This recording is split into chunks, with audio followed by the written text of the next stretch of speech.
परमात्मा श्री कृष्ण की वाणी गीता गुरु शिष्य संवाद है। अतः अर्जुन ने स्वीकार किया कि शिष्यस्तेहं साधिमाम त्वाम प्रपन्नम। भगवन, मैं आपका शिष्य हूं, आपकी शरण हूं। मुझे वो उपदेश दीजिए जिससे मैं परम श्रेय को प्राप्त हो जाऊं। अतः उस परम गुरु के चरणों में गीता आरंभ करने से पूर्व ये स्तुति गुरु वंदना प्रस्तुत की जा रही है। ओम श्री सद्गुरुदेव भगवान की जय।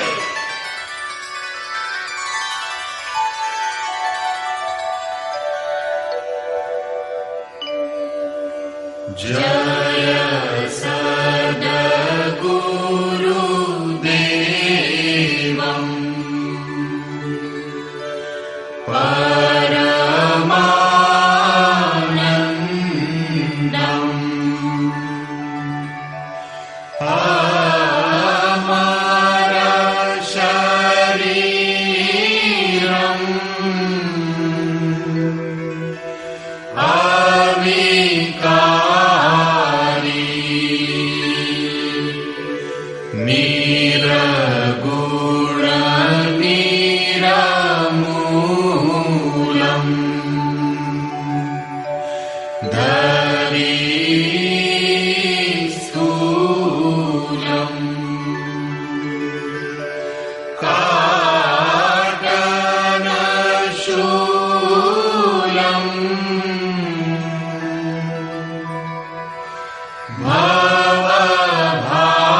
आसन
चलायो भरम मिटायो रूप लखायो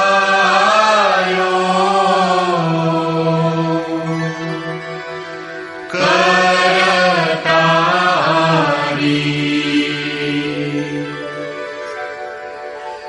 यह शिष्य है तेरो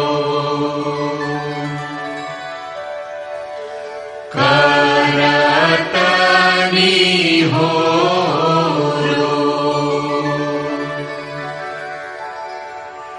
मोह पर हेरो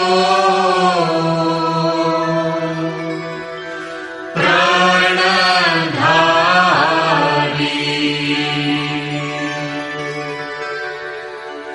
जय सद्गुरुदेवम्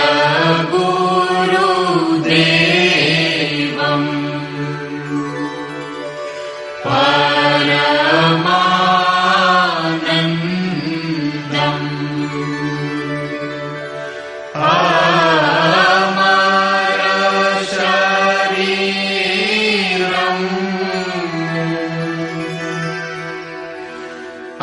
अविकारी निरगुण निरमूलम्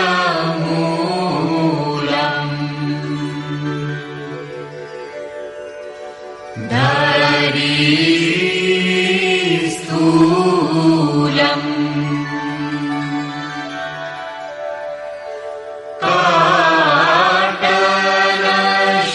काटलशूलम्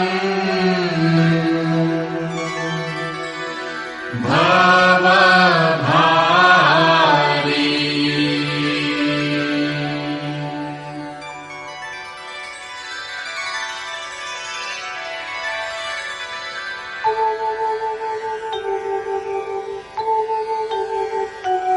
ओम जय गुरुदेव जय गुरुदेव जय गुरुदेव जय गुरुदेव ओम जय गुरुदेव जय गुरुदेव जय गुरुदेव जय गुरुदेव ओम जय गुरुदेव जय गुरुदेव जय गुरुदेव जय गुरुदेव। अमृतंश बहनों तथा भाइयों, जिन महापुरुष ने समस्त वेदों का संकलन किया, वेदांत शास्त्र का प्रवर्तन किया, महाभारत तथा भागवत जिनकी कृतियां हैं, उन्होंने शास्त्रों के रूप में किसी ग्रंथ को मान्यता दी तो वो है भगवान श्री कृष्णोक्त गीता। तरह तरह की पूजा पद्धतियां परस्पर विरोधी संगठन धर्म के नाम पर प्रचलित हैं, जबकि धर्म का लक्ष्य है एक परमात्मा की शोध। कल्याण स्वरूप वो परमात्मा एक है, उसे प्राप्त करने की निश्चित क्रिया का पालन धर्म है। जब परमात्मा एक है, उसे प्राप्त करने की क्रिया एक है, तो बहुत से पंथ क्यों? इसके समाधान के लिए प्रस्तुत है यथार्थ गीता का भावांश, ये गीता कैसेट। धर्म के सरल स्वरूप और उसकी प्राप्ति हेतु निर्धारित क्रिया का क्रमबद्ध तथा पूर्ण विवरण योगेश्वर श्री कृष्णोक्त गीता है। विश्व के प्रत्येक महापुरुष ने जो कुछ भी साधन बताया है, वो सब का सब तथा अनेक गोपनीय स्थितियों का स्पष्टीकरण अकेले गीता में है। इसलिए संपूर्ण मानव जाति के कल्याण का अतर्क शास्त्र गीता है। महाभारत में संकेत है कि जब कौरवों और पांडवों की सेनाएं आमने सामने खड़ी हो गईं, तो संपूर्ण निशांतर कौरवों में प्रवेश कर गए और सभी देवता पांडवों में। इस कथन से महर्षि व्यास ने स्पष्ट कर दिया कि गीता के सभी पात्र देवता या असुर हैं तथा प्रतीकात्मक हैं। प्रत्येक मनुष्य के अंतःकरण में दैवी और आसुरी दो प्रकृतियां अनादिकाल से हैं।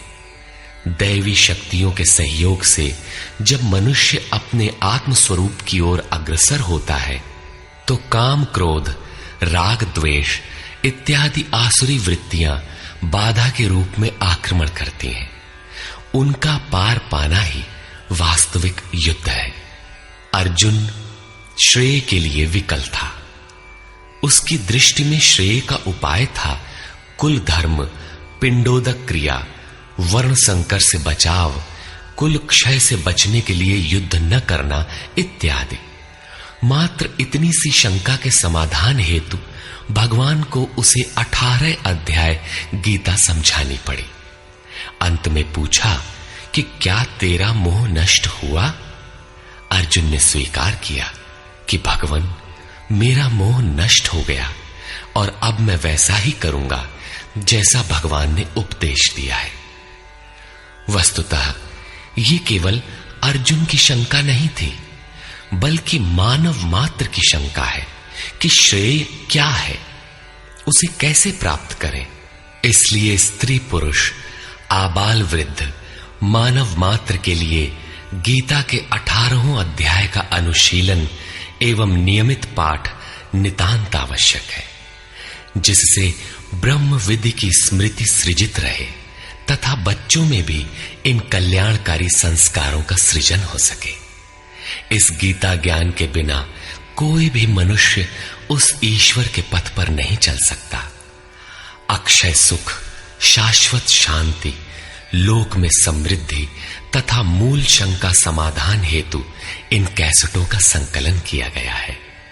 इसके नियमित श्रवण से संपूर्ण परिवार तथा स्वजन समुदाय को सुसंस्कृत करें।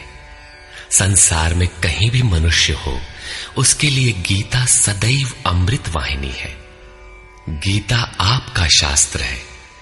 गौरव का विषय है कि 5000 वर्ष से भी अधिक अंतराल के बाद श्री कृष्ण का यथार्थ गायन आपके सम्मुख है।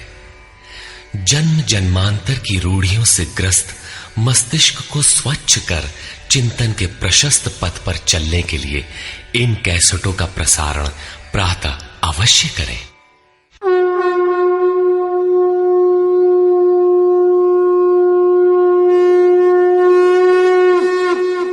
ओम श्री परमात्मने नमः।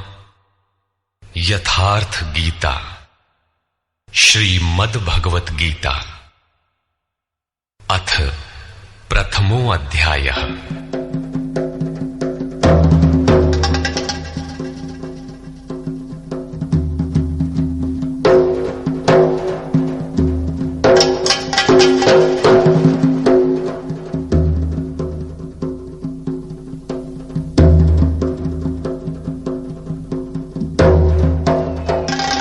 धृतराष्ट्र उवाच।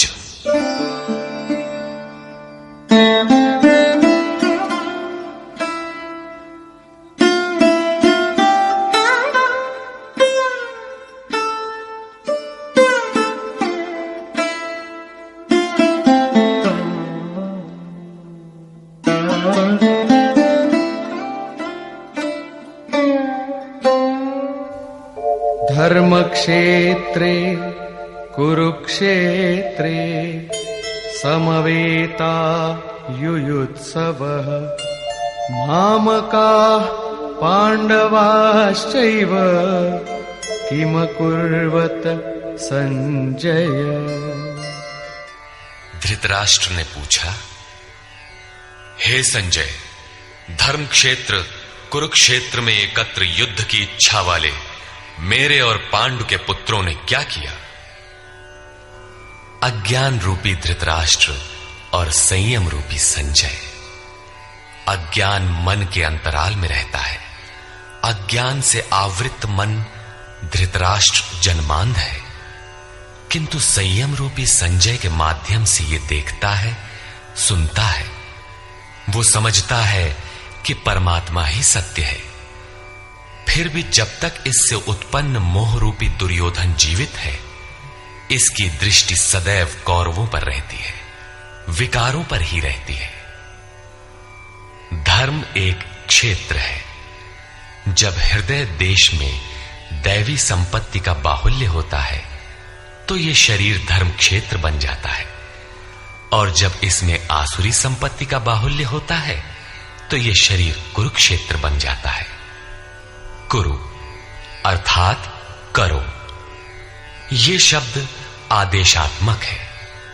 भगवान श्री कृष्ण कहते हैं, प्रकृति से उत्पन्न तीनों गुणों द्वारा परवश होकर मनुष्य कर्म करता है। वो क्षण मात्र भी कर्म किए बिना नहीं रह सकता, गुण उससे करा लेते हैं। तीनों गुण मनुष्य को देवता से कीट पर्यंत शरीरों में ही बांधते हैं। जब तक प्रकृति और प्रकृति से उत्पन्न गुण जीवित हैं, तब तक कुरु लगा रहेगा।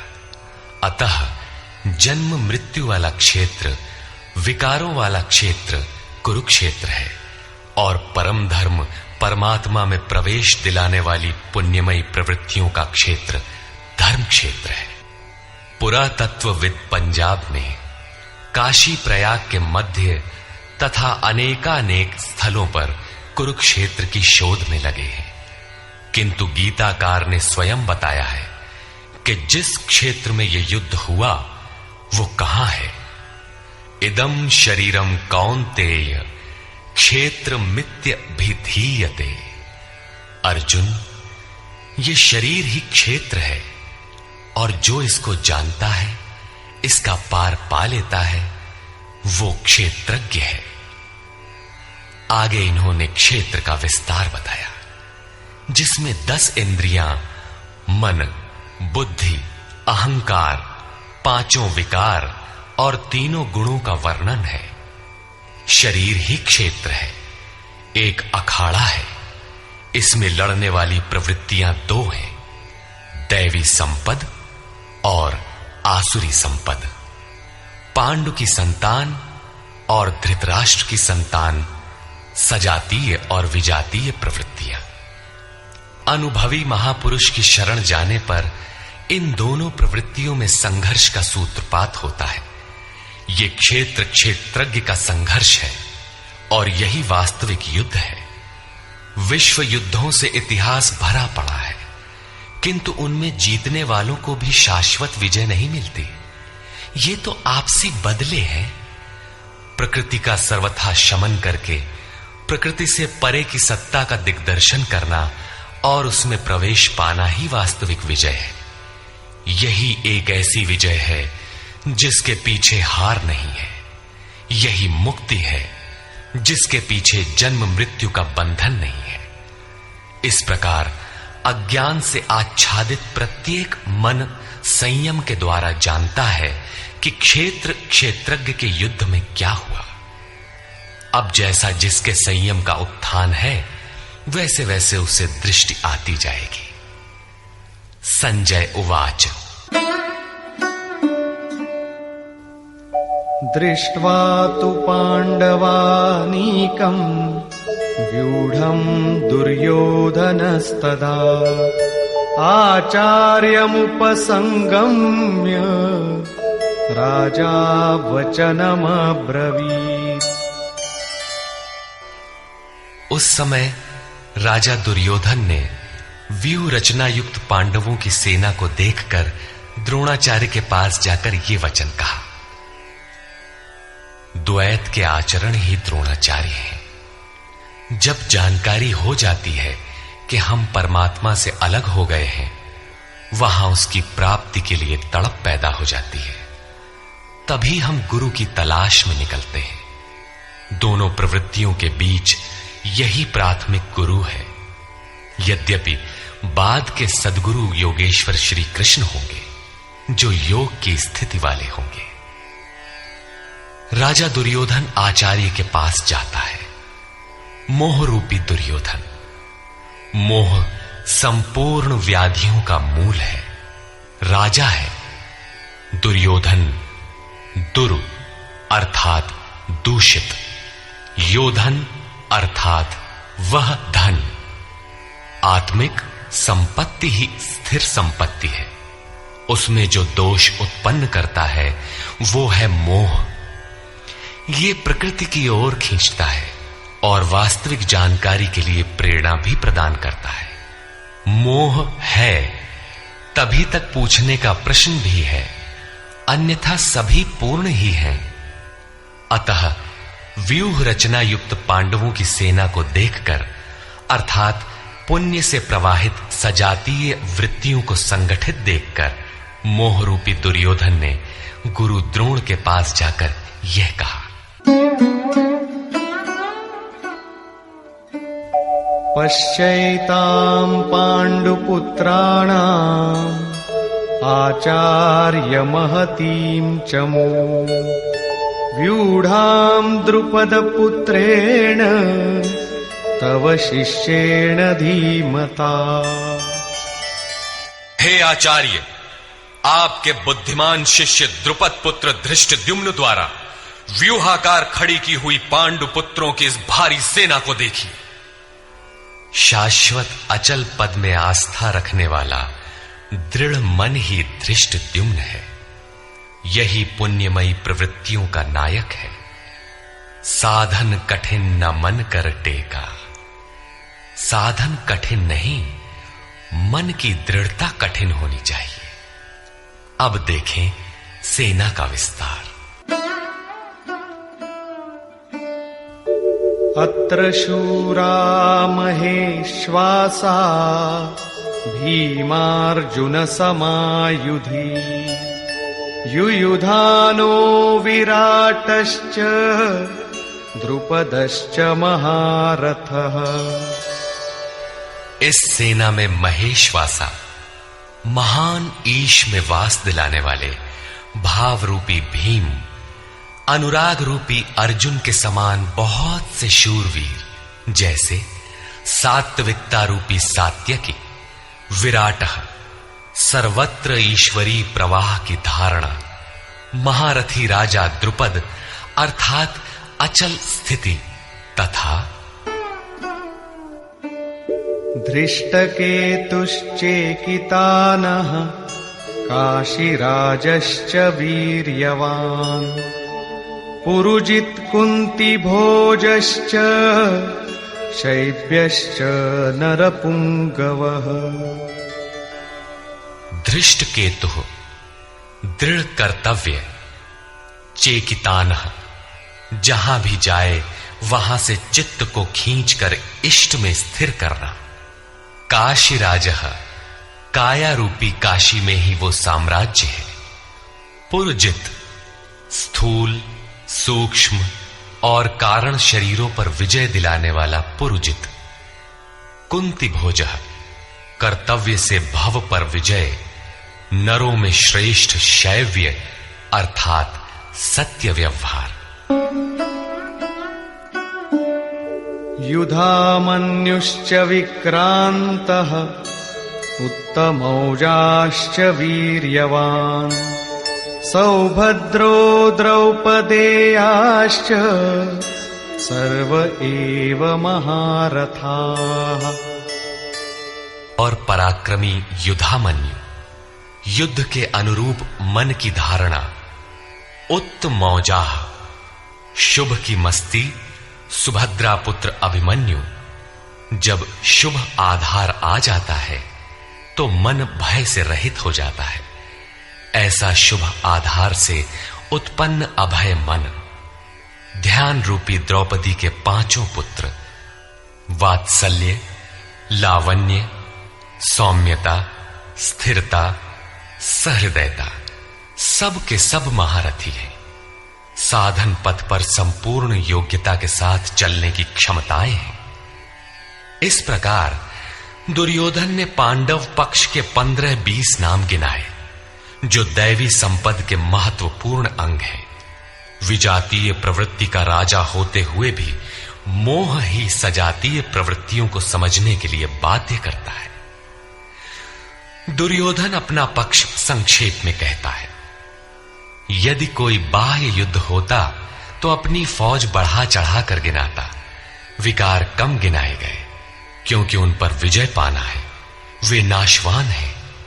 केवल 5-7 विकार बताए गए, जिनके अंतराल में संपूर्ण बहिर्मुखी प्रवृत्ति विद्यमान है। जैसे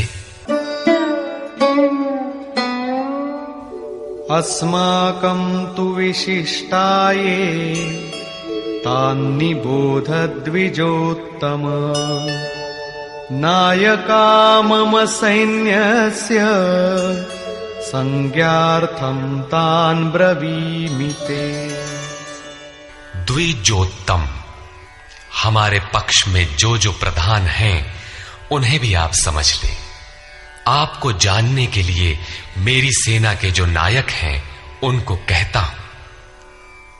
बाह्य युद्ध में सेनापति के लिए द्विजोत्तम संबोधन असामयिक है।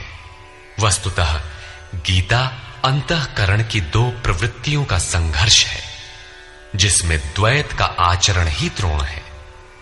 जब तक हम लेश मात्र भी आराध्य से अलग हैं, तब तक प्रकृति विद्यमान है, द्वैत बना है। इस द्वि पर जय पाने की प्रेरणा प्रथम गुरु द्रोणाचार्य से मिलती है। अधूरी शिक्षा ही पूर्ण जानकारी के लिए प्रेरणा प्रदान करती है। वो पूजा स्थली नहीं, वहां शौर्य सूचक संबोधन होना चाहिए। विजातीय प्रवृत्ति के नायक कौन कौन हैं?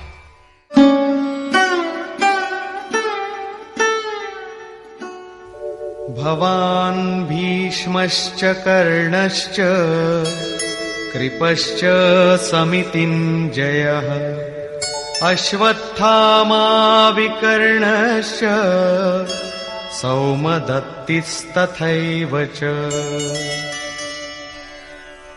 एक तो स्वयं आप द्वैत के आचरण रूपी द्रोणाचार्य हैं। भ्रम रूपी पितामह भीष्म है। भ्रम इन विकारों का उद्गम है, अंत तक जीवित रहता है, इसलिए पितामह है। समूची सेना मर गई, ये जीवित था। शरशैया पर अचेत था, फिर भी जीवित था। ये है भ्रम रूपी भीष्म। भ्रम अंत तक रहता है। इसी प्रकार विजातीय कर्म रूपी कर्ण तथा संग्राम विजयी कृपाचार्य है। साधनावस्था में साधक द्वारा कृपा का आचरण ही कृपाचार्य है। भगवान कृपाधाम है और प्राप्ति के पश्चात संत का भी वही स्वरूप है। किंतु साधन काल में जब तक हम अलग हैं, परमात्मा अलग है। विजातीय प्रवृत्ति जीवित है, मोहमयी घिराव है। ऐसी परिस्थिति में साधक यदि कृपा का आचरण करता है तो वो नष्ट हो जाता है। सीता ने दया की तो कुछ काल लंका में प्रायश्चित करना पड़ा। विश्वामित्र दयार्द्र हुए, पतित होना पड़ा। योग सूत्रकार महर्षि पतंजलि भी यही कहते हैं, ते समाधा वुपसर्गा व्युत्थाने सिद्धयः। व्युत्थान काल में सिद्धियां प्रकट होती हैं, वे वास्तव में सिद्धियां हैं, किंतु कैवल्य प्राप्ति के लिए उतनी ही बड़ी विघ्न है जितने काम, क्रोध, लोभ, मोह इत्यादि। गोस्वामी तुलसीदास का भी यही निर्णय है। माया अनेक विघ्न करती है, रिद्धियां प्रदान करती है, यहां तक कि सिद्ध बना देती है। ऐसी अवस्था वाला साधक बगल से निकल भर जाए, मरणासन रोगी भी जी उठेगा। वो भले ठीक हो जाए, किंतु साधक उसे अपनी देन मान बैठे तो नष्ट हो जाएगा। एक रोगी के स्थान पर हजारों रोगी घेर लेंगे। भजन चिंतन का क्रम अवरुद्ध हो जाएगा और उधर बहकते बहकते प्रकृति का बाहुल्य हो जाएगा। यदि लक्ष्य दूर है और साधक कृपा करता है तो कृपा का अकेला आचरण ही समितिंजय समूची सेना को जीत लेगा। इसलिए साधक को पूर्ति पर्यंत इससे सतर्क रहना चाहिए। दया बिनु संत कसाई, दया करी तो आफत आई। लेकिन अधूरी अवस्था में यह विजातीय प्रवृत्ति का दुर्धर्ष योद्धा है। इसी प्रकार आसक्ति रूपी अश्वत्थामा, विकल्प रूपी विकर्ण और भ्रममयी श्वास ही भूरिश्रवा है। ये सभी बहिर्मुखी प्रवाह के नायक हैं।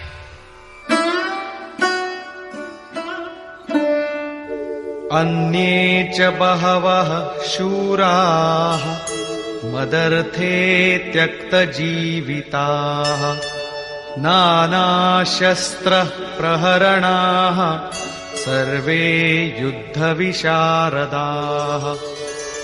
और भी बहुत से शूरवीर अनेक शस्त्रों से युक्त मेरे लिए जीवन की आशा को त्याग कर युद्ध में डटे हैं।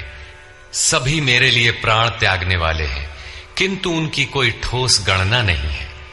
अब कौन सी सेना किन भावों द्वारा सुरक्षित है, इस पर कहते हैं अपर्याप्तं तदस्माकं बलं भीष्माभिरक्षितम् पर्याप्तं त्विदमेतेषां बलं भीमाभिरक्षितम्। भीष्म द्वारा रक्षित हमारी सेना सब प्रकार से अजेय है और भीम द्वारा रक्षित इन लोगों की सेना जीतने में सुगम है। पर्याप्त और अपर्याप्त जैसे श्लिष्ट शब्द का प्रयोग दुर्योधन की आशंका को व्यक्त करता है। अतः देखना है कि भीष्म कौन सी सत्ता है जिस पर कौरव निर्भर करते हैं, तथा भीम कौन सी सत्ता है जिस पर दैवी संपद संपूर्ण पांडव निर्भर है। दुर्योधन अपनी व्यवस्था देता है कि अयनेषु च सर्वेषु यथा भागमवस्थिताः भीष्ममेवाभिरक्षन्तु भवन्तः सर्व एव हि। इसलिए सब मोर्चों पर अपनी अपनी जगह स्थित रहते हुए आप लोग सबके सब भीष्म की ही सब ओर से रक्षा करें। यदि भीष्म है तो हम अजेय हैं, इसलिए आप पांडवों से न लड़कर केवल भीष्म की ही रक्षा करें।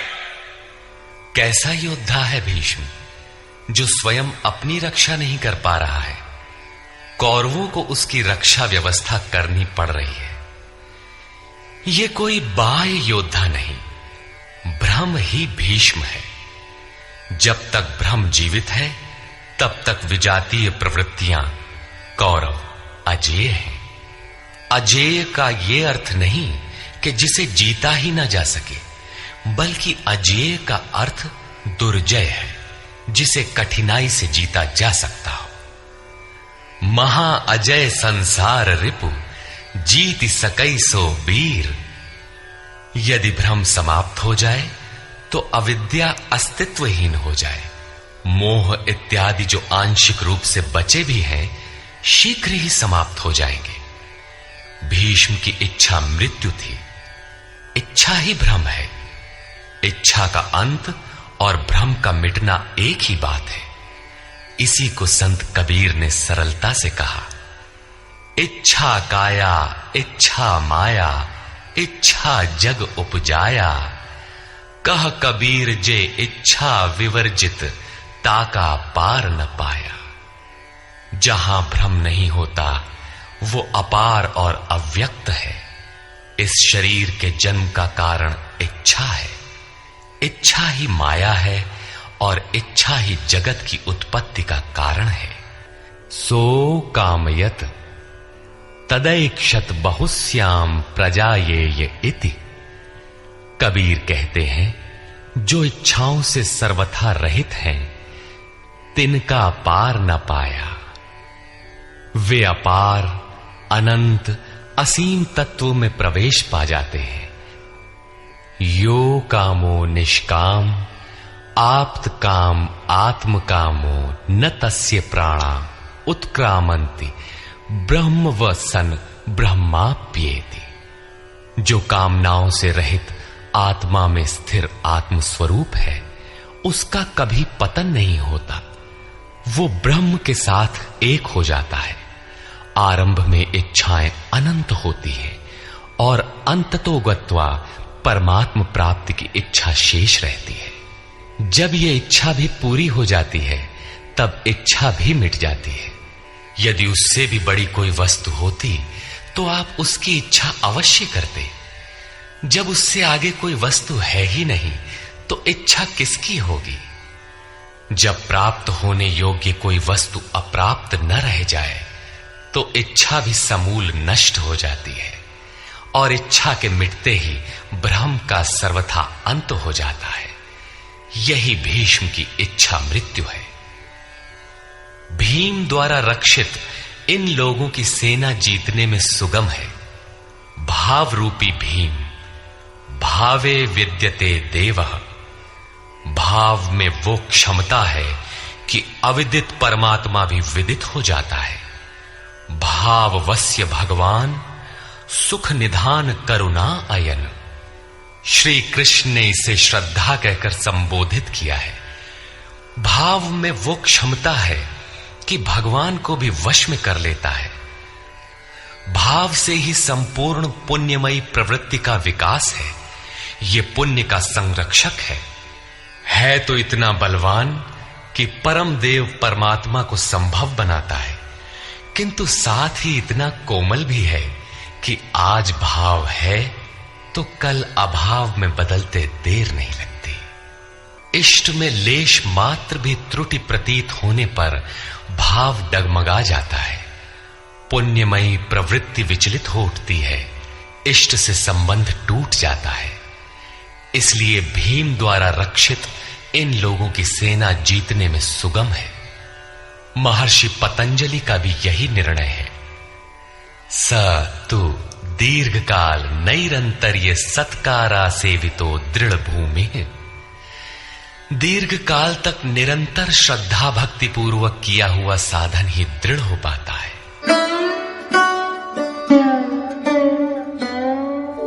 तस्य संजनयन् हर्षं कुरु वृद्धः पितामहः।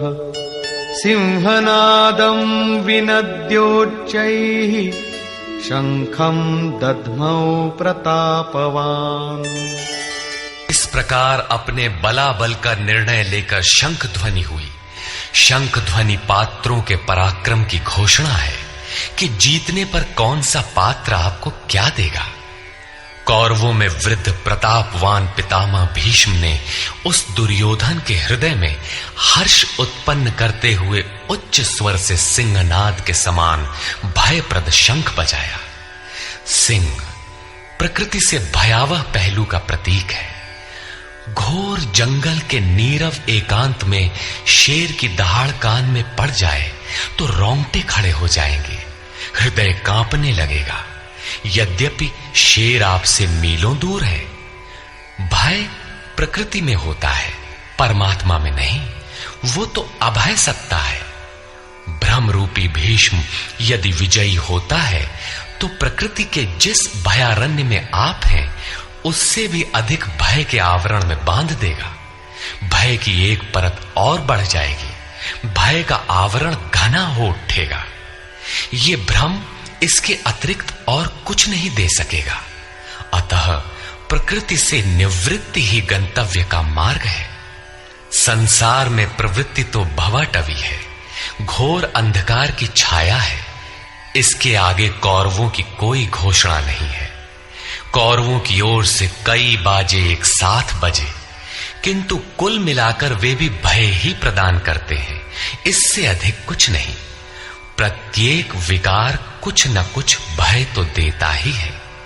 इसलिए उन्होंने भी घोषणा की, ततः शंखाश्च भैर्यश्च पणवानक गोमुखाः सहसैवाभ्य हन्यन्त सशब्दस्तु मूलोऽभवत्। तदनंतर अनेक शंख, नगारे, ढोल और नरसिंहादि बाजे एक साथ ही बजे। उनका शब्द भी बड़ा भयंकर हुआ। भय का संचार करने के अतिरिक्त कौरवों की कोई घोषणा नहीं है। बहिर्मुखी विजातीय प्रवृत्ति सफल होने पर मोहमय बंधन और घना कर देती है।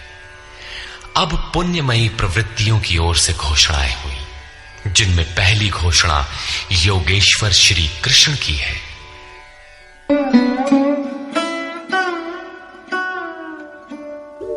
ततः श्वेतैर्हयैर्युक्ते महती स्यन्दने स्थितौ माधव पाण्डवश्चैव दिव्यौ शंखौ प्रदध्मतु। इसके उपरांत श्वेत घोड़ों से युक्त, जिनमें लेश मात्र कालिमा दोष नहीं है, श्वेत सात्विक निर्मलता का प्रतीक है। महति स्यन्दने, महान रथ पर बैठे हुए योगेश्वर श्री कृष्ण और अर्जुन ने भी अलौकिक शंख बजाए। अलौकिक का अर्थ है लोकों से परे, मृत्युलोक, देवलोक, ब्रह्मलोक, जहां तक जन्म मरण का भय है, उन समस्त लोकों से परे पारलौकिक, पारमार्थिक स्थिति प्रदान करने की घोषणा योगेश्वर श्री कृष्ण की है। सोने चांदी काठ का रथ नहीं, रथ अलौकिक, शंख अलौकिक, अतः घोषणा भी अलौकिक ही है। लोकों से परे एकमात्र ब्रह्म है, सीधा उससे संपर्क स्थापित कराने की घोषणा है। वे कैसे ये स्थिति प्रदान करेंगे?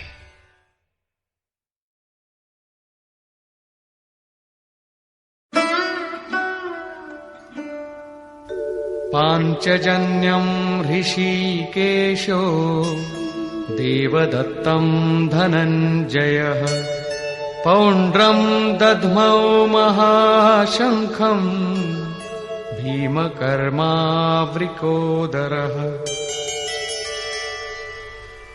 ऋषिकेशः, जो हृदय के सर्वस्व ज्ञाता है, उन कृष्ण ने 5 जन्य शंख बजाया।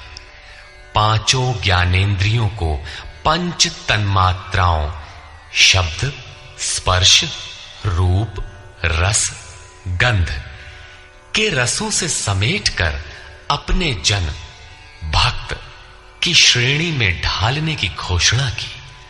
विकराल रूप से बहकती हुई इंद्रियों को समेटकर उन्हें अपने सेवक की श्रेणी में खड़ा कर देना हृदय से प्रेरक सद्गुरु की देन है। श्री कृष्ण एक योगेश्वर सद्गुरु थे। शिष्यस्तेहम, भगवन मैं आपका शिष्य हूं। बाह्य विषय वस्तुओं को छोड़कर ध्यान में इष्ट के अतिरिक्त दूसरा न देखें, दूसरा न सुने, न दूसरे का स्पर्श करें। ये सद्गुरु के अनुभव संचार पर निर्भर करता है। देवदत्तम धनंजयः, दैवी संपत्ति को अधीन करने वाला अनुराग ही अर्जुन है। इष्ट के अनुरूप लगाव, जिसमें विरह, वैराग्य, अश्रुपात हो। गदगद गिरा नयन बह नीरा, रोमांच हो। इष्ट के अतिरिक्त अन्य विषय वस्तु का लेश मात्र टकराव न होने पाए, उसी को अनुराग कहते हैं। यदि ये सफल होता है तो परम देव परमात्मा में प्रवेश दिलाने वाली दैवी संपद पर आधिपत्य प्राप्त कर लेता है। इसी का दूसरा नाम धनंजय भी है। एक धन तो बाहरी संपत्ति है, जिससे शरीर निर्वाह की व्यवस्था होती है। आत्मा से इसका कोई संबंध नहीं है। इससे परे स्थिर आत्मिक संपत्ति ही निज संपत्ति है। बृहदारण्य कोपनिषद में याज्ञवल्क्य ने मैत्रेयी को यही समझाया कि धन से संपन्न पृथ्वी के स्वामित्व से भी अमृतत्व की प्राप्ति नहीं हो सकती। उसका उपाय आत्मिक संपत्ति है। भयानक कर्म वाले भीमसेन ने पौंड्र अर्थात प्रीति नामक महाशंख बजाया। भाव का उद्गम और निवास स्थान हृदय है, इसलिए इसका नाम वृकोदर है। आपका भाव लगाव बच्चे में होता है, किंतु वस्तुतः वो लगाव आपके हृदय में है, जो बच्चे में जाकर मूर्त होता है। ये भाव अथाह और महान बलशाली है। उसने प्रीति नामक महाशंख बजाया। भाव में ही वो प्रीति निहित है।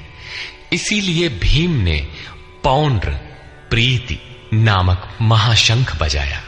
भाव महान बलवान है, किंतु प्रीति संचार के माध्यम से। हरि व्यापक सर्वत्र समाना, प्रेम ते प्रकट हो ही मैं जाना। अनंत विजयं राजा कुंती पुत्रो युधिष्ठिरः नकुलः सहदेवश्च सुघोषमणिपुष्पकौ। कुंती पुत्र राजा युधिष्ठिर ने अनंत विजय नामक शंख बजाया। कर्तव्य रूपी कुंती और धर्म रूपी युधिष्ठिर। धर्म पर स्थिरता रहेगी तो अनंत विजयम, अनंत परमात्मा में स्थिति दिलाएगा। युद्धे स्थिरः सह युधिष्ठिरः। प्रकृति पुरुष क्षेत्र क्षेत्रज्ञ के संघर्ष में स्थिर रहता है, महान दुख से भी विचलित नहीं होता। तो एक दिन जो अनंत है, जिसका अंत नहीं है, वो है परम तत्व परमात्मा, उस पर विजय दिला देता है। नियम रूपी नकुल ने सुघोष नामक शंख बजाया। ज्यों ज्यों नियम उन्नत होगा, अशुभ का शमन होता जाएगा, शुभ घोषित होता जाएगा। सत्संग रूपी सहदेव ने मणि पुष्पक शंख बजाया। मनीषियों ने प्रत्येक श्वास को बहुमूल्य मणि की संज्ञा दी है। हीरा जैसी श्वासा बातों में बीती जाए। एक सत्संग तो वो है जो आप सत्पुरुषों की वाणी से सुनते हैं, किंतु यथार्थ सत्संग आंतरिक है। श्री कृष्ण के अनुसार आत्मा ही सत्य है, सनातन है। चित्त सब ओर से सिमटकर आत्मा की संगत करने लगे, यही वास्तविक सत्संग है। ये सत्संग चिंतन, ध्यान और समाधि के अभ्यास से संपन्न होता है। ज्यों-ज्यों सत्य के सान्निध्य में सुरत टिकती जाएगी, त्यों-त्यों एक एक श्वास पर नियंत्रण मिलता जाएगा। मन सहित इंद्रियों का निरोध होता जाएगा। जिस दिन सर्वथा निरोध होगा, वस्तु प्राप्त हो जाएगी। वाद्य यंत्रों की तरह चित्त का आत्मा के स्वर में स्वर मिलाकर संगत करना ही सत्संग है। बाह्य मणि कठोर है, किंतु श्वास मणि पुष्प से भी कोमल है। पुष्प तो विकसित होने या टूटने पर कुम्हलाता है, किंतु आप अगले श्वास तक जीवित रहने की गारंटी नहीं दे सकते। किंतु सत्संग सफल होने पर प्रत्येक श्वास पर नियंत्रण दिलाकर परम लक्ष्य की प्राप्ति करा देता है।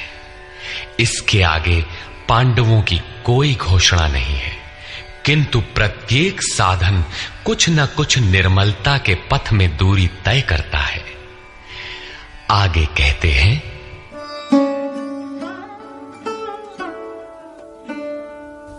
काश्यश्च परमेश्वासः शिखण्डी च महारथः धृष्टद्युम्नो विराटश्च सात्यकिश्चापराजितः।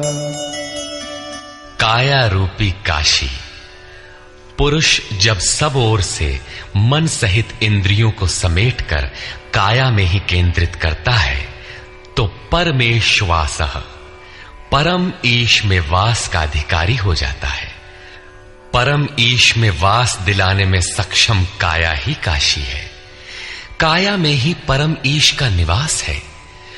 परमेश्वास का अर्थ श्रेष्ठ धनुष वाला नहीं, बल्कि परम धन ईश धन वास है। शिखा सूत्र का त्याग ही शिखंडी है। आजकल लोग सिर के बाल कटा लेते हैं और सूत्र के नाम पर गले की जनेऊ हटा लेते हैं, अग्नि जलाना छोड़ देते हैं। हो गया सन्यास उनका। नहीं, वस्तुतः शिखा लक्ष्य का प्रतीक है जिसे आपको पाना है, और सूत्र है संस्कारों का। जब तक आगे परमात्मा को पाना शेष है, पीछे संस्कारों का सूत्रपात लगा हुआ है, तब तक त्याग कैसा, सन्यास कैसा? अभी तो चलने वाले पथिक हैं। जब प्राप्तव्य प्राप्त हो जाए, पीछे लगे हुए संस्कारों की डोर कट जाए, ऐसी अवस्था में ब्रह्म सर्वथा शांत हो जाता है। इसलिए शिखंडी ही ब्रह्म रूपी भीष्म का विनाश करता है। शिखंडी चिंतन पथ की विशिष्ट योग्यता है, महारथी है। धृष्टद्युम्न दृढ़ और अचल मन तथा विराटः सर्वत्र विराट ईश्वर का प्रसार देखने की क्षमता इत्यादि दैवी संपद के प्रमुख गुण हैं। सात्विकता ही सात्य की है। सत्य के चिंतन की प्रवृत्ति अर्थात सात्विकता यदि बनी है तो कभी गिरावट नहीं आने पाएगी, इस संघर्ष में पराजित नहीं होने देगी। द्रुपदो द्रौपदेयाश्च सर्वशः पृथिवीपते सौभद्रश्च महाबाहुः शंखान् दद्मुः पृथक् पृथक्। अचल पददायक द्रुपद और ध्यान रूपी द्रौपदी के पांचों पुत्र सहृदयता, वात्सल्य, लावण्य, सौम्यता इत्यादि साधन में महान सहायक महारथी हैं तथा बड़ी भुजा वाला अभिमन्यु, इन सब ने पृथक पृथक शंख बजाए। भुजा कार्यक्षेत्र का प्रतीक है। जब मन भय से रहित हो जाता है तो उसकी पहुंच दूर तक हो जाती है। हे राजन, इन सब ने अलग अलग शंख बजाए, कुछ न कुछ दूरी सभी तय कराते हैं। इनका पालन आवश्यक है, इसलिए इनके नाम गिनाए। इसके अतिरिक्त कुछ दूरी ऐसी भी है जो मन बुद्धि से परे है। भगवान स्वयं ही अंतःकरण में विराज कर तय कराते हैं। इधर दृष्टि बनकर आत्मा से खड़े हो जाते हैं और सामने स्वयं खड़ा होकर अपना परिचय करा लेते हैं। सघोषो धार्तराष्ट्राणाम् हृदयानि व्यदारयत् नभश्च पृथिवीं चैव तुमुलो व्यनुनादयन्। उस घोर शब्द ने आकाश और पृथ्वी को भी शब्दायमान करते हुए धृतराष्ट्र पुत्रों के हृदय विदीर्ण कर दिए। सेना तो पांडवों की ओर भी थी, किंतु हृदय विदीर्ण हुए धृतराष्ट्र पुत्रों के। वस्तुतः पांचजन्य दैवी शक्ति पर आधिपत्य, अनंत पर विजय, अशुभ का शमन और शुभ की घोषणा धारावाही होने लगे तो कुरुक्षेत्र आसुरी संपद, बहिर्मुखी प्रवृत्तियों का हृदय विदीर्ण हो जाएगा। उनका बल शनैः शनैः क्षीण होने लगता है। सर्वथा सफलता मिलने पर मोहमयी प्रवृत्तियां सर्वथा शांत हो जाती हैं।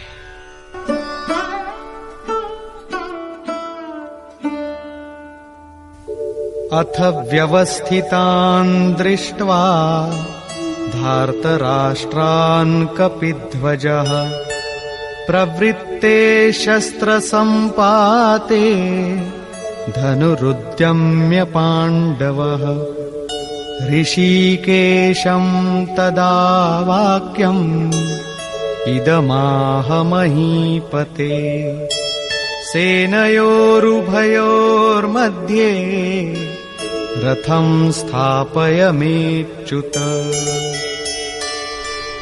संयम रूपी संजय ने अज्ञान से आवृत मन को समझाया कि हे राजन, उसके उपरांत कपिध्वजः वैराग्य रूपी हनुमान, वैराग्य ही ध्वज है जिसका।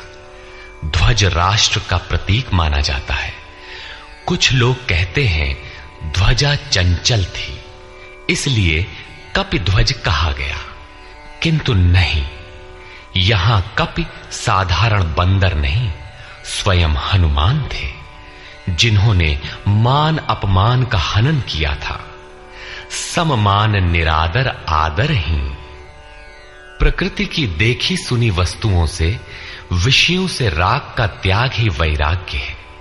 अतः वैराग्य ही जिसकी ध्वजा है, उस अर्जुन ने व्यवस्थित रूप से धृतराष्ट्र पुत्रों को खड़े देखकर शस्त्र चलने की तैयारी के समय धनुष उठाकर ऋषिकेशम, जो हृदय के सर्वस्व ज्ञाता है, उन योगेश्वर श्री कृष्ण से ये वचन कहा, हे अच्युत, जो कभी च्युत नहीं होता, मेरे रथ को दोनों सेनाओं के बीच खड़ा करिए।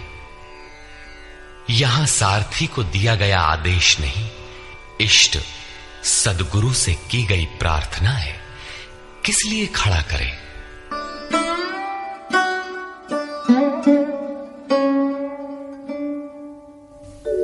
यावदेतान् निरीक्षेऽहं योद्धुकामानवस्थितान् कैर्मया सह योद्धव्यम् अस्मिन् रणसमुद्यमे।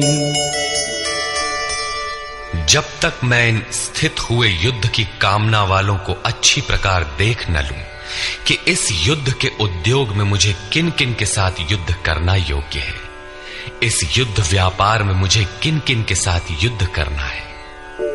योत्स्यमानान् वेक्षेऽहम् य एतेऽत्र समागताः धार्तराष्ट्रस्य दुर्बुद्धेर्युद्धे प्रियचिकीर्षवः। दुर्बुद्धि दुर्योधन का युद्ध में कल्याण चाहने वाले जो जो ये राजा लोग इस सेना में आए हैं, उन युद्ध करने वालों को मैं देखूंगा, इसलिए खड़ा करें। मोह रूपी दुर्योधन, मोहमयी प्रवृत्तियों का कल्याण चाहने वाले जो जो राजा इस युद्ध में आए हैं, उनको मैं देख लूं। संजय उवाच।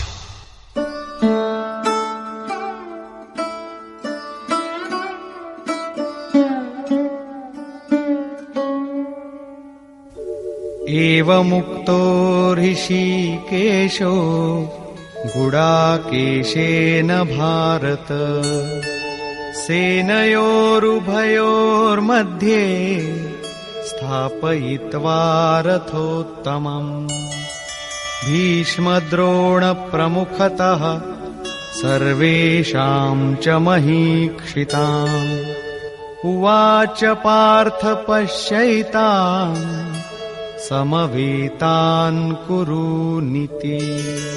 संजय बोला, निद्राजयी अर्जुन द्वारा इस प्रकार कहे जाने पर हृदय के ज्ञाता श्री कृष्ण ने दोनों सेनाओं के बीच भीष्म, द्रोण और महीक्षिताम शरीर रूपी पृथ्वी पर अधिकार जमाए हुए संपूर्ण राजाओं के बीच उत्तम रथ को खड़ा करके कहा कि पार्थ, इन इकट्ठे हुए कौरवों को देख, यहां उत्तम रथ सोने चांदी का रथ नहीं है।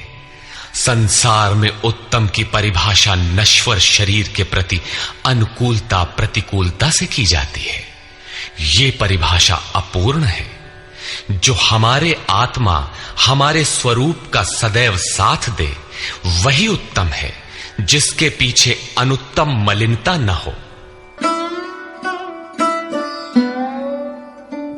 तत्रापश्यत् स्थितान् पार्थः पितॄनथ पितामहान् आचार्यान् मातुलान् भ्रातॄन् पुत्रान् पौत्रान् सखींस्तथा श्वशुरान् सुहृदश्चैव सेनयोरुभयोरपि।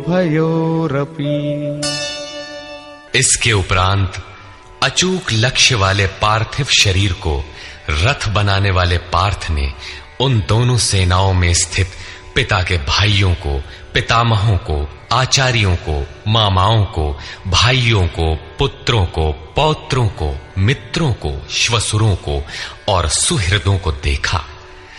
दोनों सेनाओं में अर्जुन को केवल अपना परिवार, मामा का परिवार, ससुराल का परिवार, सुहृद और गुरुजन दिखाई पड़े। प्रचलित गणना के अनुसार 18 अक्षौहिणी 2.5-3 अरब के लगभग होता है, जो आज के विश्व की जनसंख्या के समकक्ष है। इतने मात्र के लिए यदा कदा विश्व स्तर पर आवास खाद्य समस्या बन जाती है। इतना बड़ा जन समूह अर्जुन के 3-4 रिश्तेदारों का परिवार मात्र था। क्या इतना बड़ा भी किसी का परिवार होता है? कदापि नहीं। ये हृदय देश का चित्रण है। तान् समीक्ष्य स कौन्तेयः सर्वान् बन्धूनवस्थितान् कृपया परयाविष्टो विषीदन्निदमब्रवीत्। इस प्रकार खड़े हुए उन संपूर्ण बंधुओं को देखकर अत्यंत करुणा से आवृत वो कुंती पुत्र अर्जुन शोक करता हुआ बोला। अर्जुन उवाच।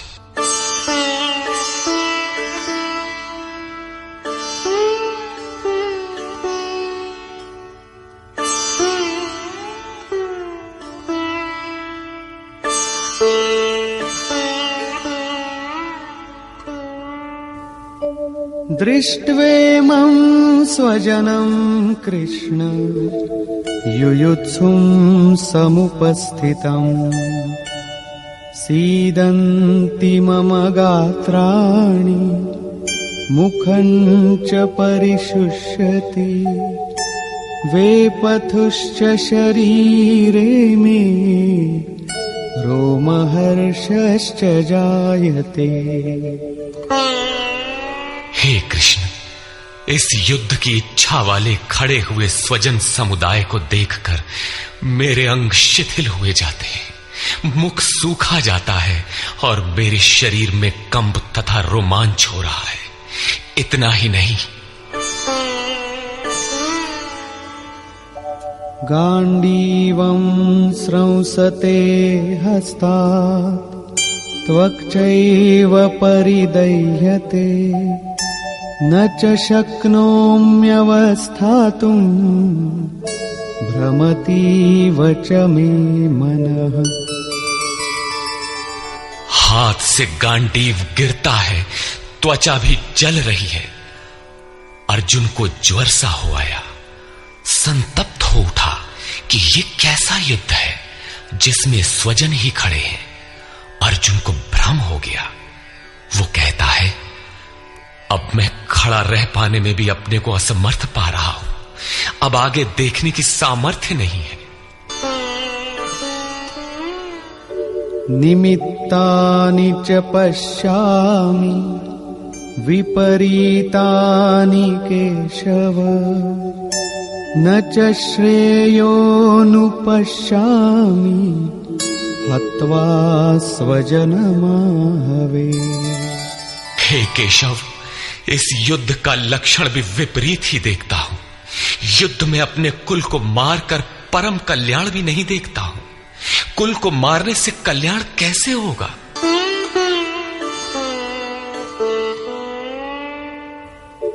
न कांक्षे विजयं कृष्ण न च राज्यं सुखानि च किन्नो राज्येन गोविन्द किं भोगैर्जीवितेन वा। संपूर्ण परिवार युद्ध के मुहाने पर है।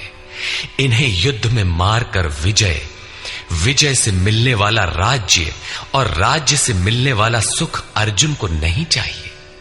वो कहता है, हे श्री कृष्ण, मैं विजय नहीं चाहता, राज्य तथा सुख भी नहीं चाहता।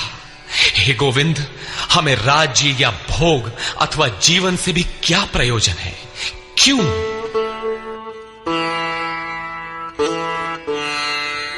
येषामर्थे कांक्षितं नो राज्यं भोगाः सुखानि च तैमेव स्थिता युद्धे प्राणांस् त्यक्त्वा धनानि च। हमें जिनके लिए राज्य भोग और सुखादिक इच्छित हैं, वे ही परिवार जीवन की आशा त्याग कर युद्ध के मैदान में खड़े हैं। हमें राज्य इच्छित था तो परिवार को लेकर, भोग सुख और धन की पिपासा थी तो स्वजन और परिवार के साथ उन्हें भोगने की थी। किंतु जब सब के सब प्राणों की आशा त्याग कर खड़े हैं तो मुझे सुख, राज्य या भोग नहीं चाहिए। ये सब इन्हीं के लिए प्रिय थे। इनसे अलग होने पर हमें इनकी आवश्यकता नहीं है। जब तक परिवार रहेगा तब तक ये वासनाएं भी रहती हैं। झोपड़ी में रहने वाला भी अपने परिवार, मित्र और स्वजन को मारकर विश्व का साम्राज्य स्वीकार नहीं करेगा। अर्जुन यही कहता है कि हमें भोग प्रिय थे, विजय प्रिय थी, किंतु जिनके लिए थी, जब वे ही नहीं रहेंगे तो भोगों से क्या प्रयोजन? इस युद्ध में मारना किसे है?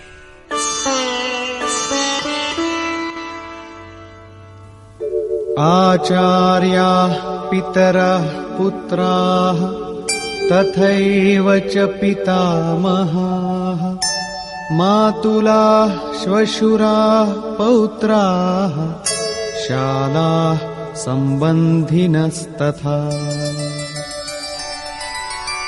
इस युद्ध में ताऊ, चाचे, लड़के और इसी प्रकार दादा, मामा, श्वसुर, पोते, साले तथा समस्त संबंधी ही हैं।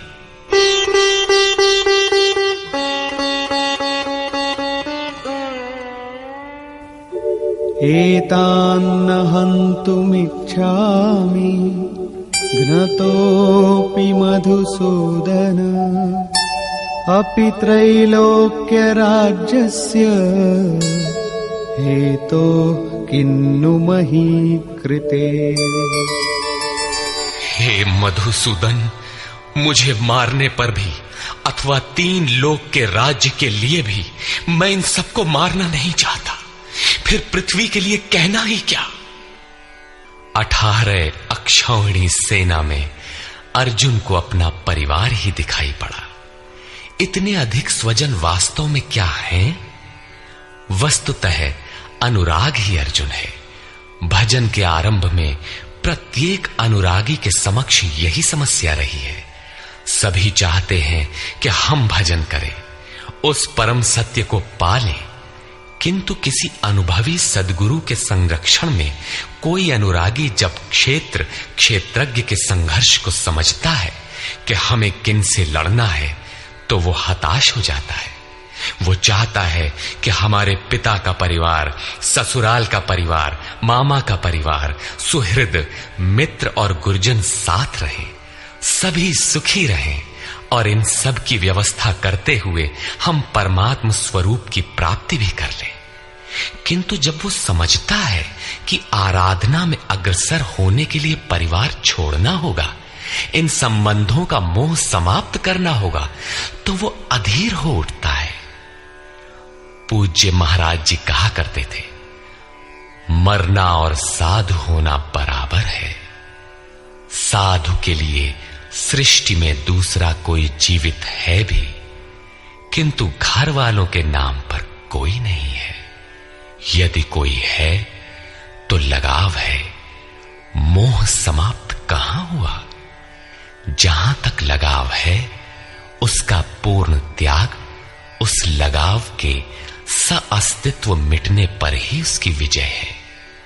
इन संबंधों का प्रसार ही तो जगत है, अन्यथा जगत में हमारा क्या है? तुलसीदास कहे चिद विलास जग, बूझत बूझत बूझ है। मन का प्रसार ही जगत है।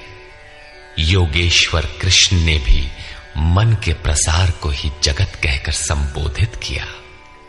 जिसने इसके प्रभाव को रोक लिया, उसने चराचर जगत ही जीत लिया। इहैव तैर्जितः सर्गो येषां साम्ये स्थितम मनः। केवल अर्जुन अधीर था, ऐसी बात नहीं है। अनुराग सबके हृदय में है, प्रत्येक अनुरागी अधीर होता है, उसे संबंधी याद आने लगते हैं। पहले वो सोचता था कि भजन से कुछ लाभ होगा तो ये सब सुखी होंगे, इनके साथ रहकर उसे भोगेंगे। जब ये साथ ही नहीं रहे तो सुख लेकर क्या करेंगे? अर्जुन की दृष्टि राज्य सुख तक ही सीमित थी। वो त्रिलोकी के साम्राज्य को ही सुख की पराकाष्ठा समझता था। इसके आगे भी कोई सत्य है, इसकी जानकारी अर्जुन को अभी नहीं है। निहत्य धार्तराष्ट्रान्नः का प्रीति स्याज्जनार्दन पापमेवाश्रयेदस्मान् हत्वैतानाततायिनः।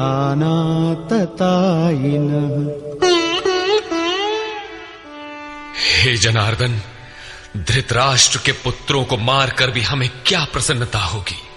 जहां धृतराष्ट्र अर्थात धृष्टता का राष्ट्र है, उससे उत्पन्न मोह रूपी दुर्योधन इत्यादि को मारकर भी हमें क्या प्रसन्नता होगी? इन आतताइयों को मारकर हमें पाप ही तो लगेगा। जो जीवन यापन के तुच्छ लाभ के लिए अनीति अपनाता है वो आतताई कहलाता है, किंतु वस्तुतः इससे भी बड़ा आतताई वो है जो आत्मा के पथ में अवरोध उत्पन्न करता है।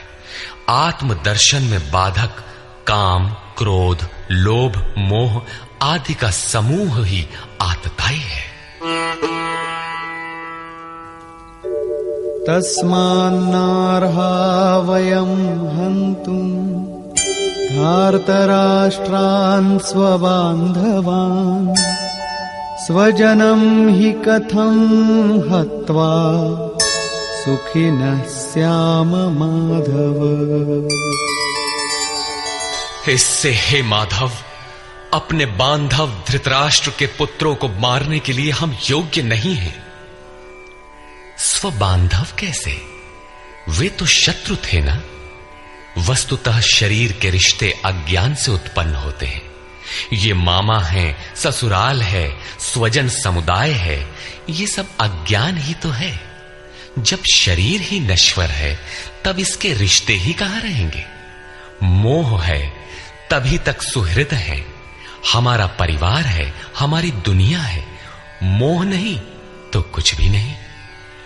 इसीलिए वे शत्रु भी अर्जुन को स्वजन दिखाई पड़े। वो कहता है कि अपने कुटुंब को मारकर हम कैसे सुखी होंगे? यदि अज्ञान और मोह न रहे तो कुटुंब का अस्तित्व न हो। ये अज्ञान ज्ञान का प्रेरक भी है। भर्तृहरि, तुलसी इत्यादि अनेक महानुभावों को वैराग्य की प्रेरणा पत्नी से मिली, तो कोई सौतेली मां के व्यवहार से खिन्न होकर वैराग्य पथ पर अग्रसर हुआ दिखाई देता है।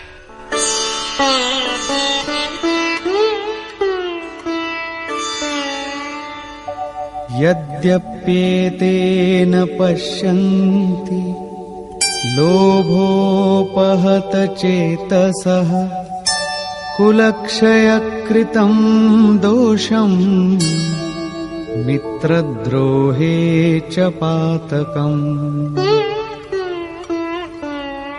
यद्यपि लोभ से भ्रष्ट चित्त हुए ये लोग कुल नाश के दोष और मित्र द्रोह के पाप को नहीं देखते हैं, ये उनकी कमी है। फिर भी कथं न ज्ञेयमस्माभिः पापादस्मान्निवर्तितुम् कुलक्षयकृतं दोषं प्रपश्यद्भिर्जनार्दन। हे जनार्दन, कुल नाश से होने वाले दोषों को जानने वाले हम लोगों को इस पाप से हटने के लिए क्यों नहीं विचार करना चाहिए? मैं ही पाप करता हूं ऐसी बात नहीं, आप भी भूल करने जा रहे हैं। कृष्ण पर भी आरोप लगाया। अभी वो समझ में अपने को कृष्ण से कम नहीं मानता। प्रत्येक नया साधक सद्गुरु की शरण जाने पर इसी प्रकार तर्क करता है और अपने को जानकारी में कम नहीं समझता। यही अर्जुन भी कहता है कि ये भले न समझें, किंतु हम आप तो समझदार हैं। कुल नाश के दोषों पर हमें विचार करना चाहिए। कुल नाश में दोष क्या है? कुलक्षये प्रणश्यन्ति कुलधर्माः सनातनाः धर्मे नष्टे कुलं कृत्स्नम् अधर्मोऽभिभवत्युत। कुल के नाश होने से सनातन कुल धर्म नष्ट हो जाते हैं। अर्जुन कुल धर्म कुलाचार को ही सनातन धर्म समझ रहा था। धर्म के नाश होने पर संपूर्ण कुल को पाप भी बहुत दबा लेता है। अधर्माभिभवात् कृष्ण प्रदुष्यन्ति कुलस्त्रियः स्त्रीषु दुष्टासु आर्ष्णेय जायते वर्णसंकरः। हे कृष्ण, पाप के अधिक बढ़ जाने से कुल की स्त्रियां दूषित हो जाती हैं। हे वार्ष्णेय, स्त्रियों के दूषित होने पर वर्ण संकर उत्पन्न होता है। अर्जुन की मान्यता थी कि कुल की स्त्रियों के दूषित होने से वर्ण संकर होता है, किंतु श्री कृष्ण ने इसका खंडन करते हुए आगे बताया कि मैं अथवा स्वरूप में स्थित महापुरुष यदि आराधना क्रम में भ्रम उत्पन्न कर दे तब वर्ण संकर होता है। वर्ण संकर के दोषों पर अर्जुन प्रकाश डालता है।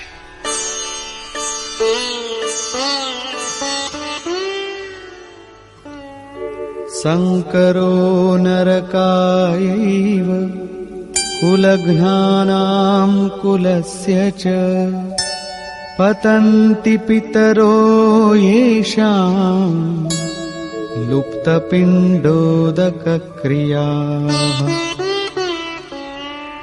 वर्ण संकर कुल घातियों और कुल को नरक में ले जाने के लिए ही होता है।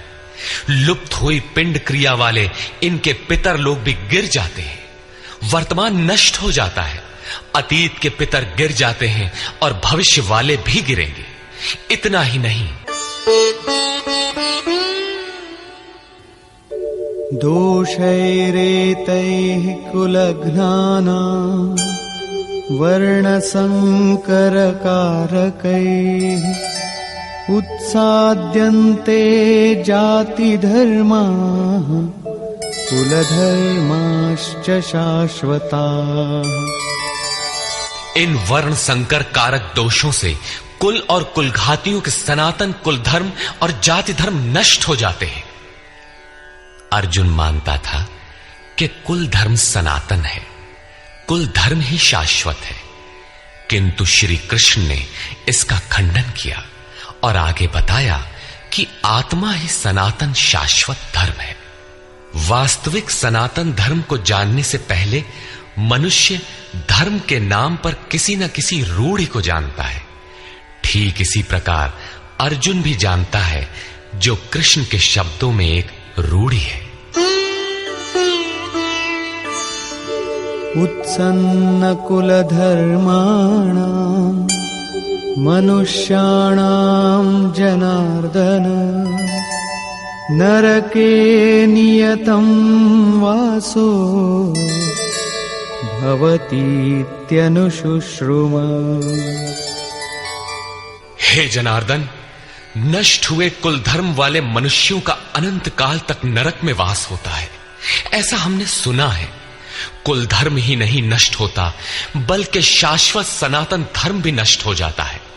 जब धर्म ही नष्ट हो गया तो ऐसे पुरुष का अनंत काल तक नरक में निवास होता है, ऐसा हमने सुना है, देखा नहीं, सुना है। अहो बत महत् पापं कर्तुं व्यवसिता वयम् यद्राज्य सुखलोभेन हन्तुं स्वजनमुद्यताः। अहो, शोक है कि हम लोग बुद्धिमान होकर भी महान पाप करने को तैयार हुए हैं। राज्य और सुख के लोभ से अपने कुल को मारने के लिए उद्यत हुए हैं। अभी अर्जुन अपने को कम ज्ञाता नहीं समझता। आरंभ में प्रत्येक साधक इसी प्रकार बोलता है। महात्मा बुद्ध का कथन है कि मनुष्य जब अधूरी जानकारी रखता है तो अपने को महान ज्ञानी समझता है, और जब आधे से आगे की जानकारी हासिल करने लगता है तो अपने को महान मूर्ख समझता है। ठीक इसी प्रकार अर्जुन भी अपने को ज्ञानी ही समझता है। वो कृष्ण को ही समझाता है कि उस पाप से परम कल्याण हो, ऐसी बात भी नहीं। केवल राज्य और सुख के लोभ में पड़कर हम लोग कुल नाश करने को उद्यत हुए हैं। महान भूल कर रहे हैं। हम ही भूल कर रहे हैं, ऐसी बात नहीं, आप भी भूल कर रहे हैं। एक धक्का कृष्ण को भी दिया। अंत में अर्जुन अपना निर्णय देता है। यदि माम प्रतीकारम् अशस्त्रं शस्त्रपाणयः धार्तराष्ट्रारणे हन्युः तन्मे क्षेमतरं भवेत्। यदि मुझ शस्त्र रहित न सामना करने वाले को शस्त्रधारी धृतराष्ट्र के पुत्र रण में मारे तो उनका वो मारना भी मेरे लिए अति कल्याणकारक होगा। इतिहास तो कहेगा कि अर्जुन समझदार था, जिसने अपनी बलि देकर युद्ध बचा लिया। लोग प्राणों की आहुति दे डालते हैं कि भोले भाले मासूम बच्चे सुखी रहे, कुल तो बचा रहे। मनुष्य विदेश चला जाए, वैभव पूर्ण प्रासाद में रहे, किंतु 2 दिन बाद उसे अपनी छोड़ी हुई झोपड़ी याद आने लगती है। मोह इतना प्रबल होता है। इसीलिए अर्जुन कहता है कि शस्त्रधारी धृतराष्ट्र के पुत्र मुझ न प्रतिकार करने वाले को रण में मार दें, तब भी वो मेरे लिए अति कल्याणकारी होगा, ताकि लड़के तो सुखी रहें। संजय उवाच।